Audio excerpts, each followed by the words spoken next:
And now, The Last Word with Rick Casey. Recent announcements of 2 new magnet schools in the San Antonio Independent School District make me wonder why the English language doesn't give us a word that means the opposite of nostalgia. Let me take you 2 decades back to the first time the school district established a set of magnet schools. Well, at least that's what they called them. It was not the most glorious period in the district's history. The district hadn't produced a National Merit Scholar in decades. Laboring to meet state mandates to serve children who were behind grade level, the district had no programs to serve what I call advantaged children. Definition: children who have been read to every night since before they could talk. I mentioned to a former school board member, the late Andy Morellis, that the district didn't seem to want those. He explained that they didn't want any children whose families would question board members on such matters as how principals were chosen and how contracts were let. But in the mid-1990s, a divided board had hired a reform-oriented superintendent by the name of Deanna Lam. Before long, they tried to fire her, but then Mayor Bill Thornton successfully rallied support for her, but he couldn't get the board to work with her. In May of 1995, Lam's father died in her native Peru. She flew down for the funeral, missing her first board meeting in her 2-year tenure.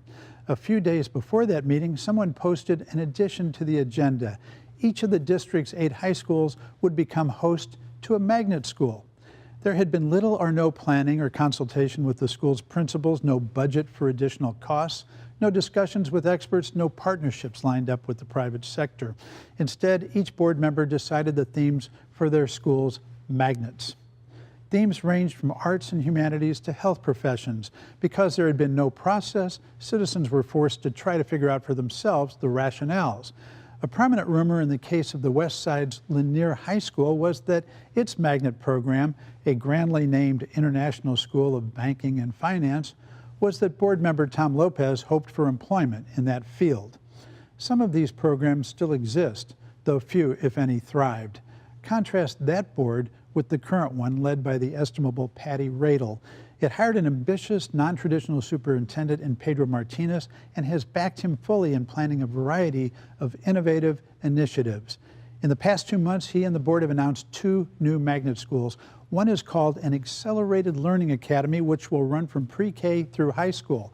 Aimed at producing high-performing students, the non-traditional school will open this month.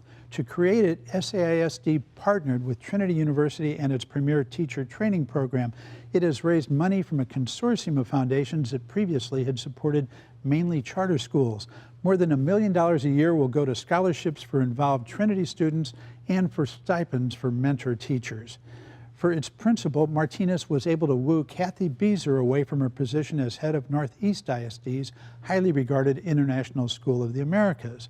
More recently, Superintendent Martinez announced a new high-tech magnet school at the old Fox Tech High School.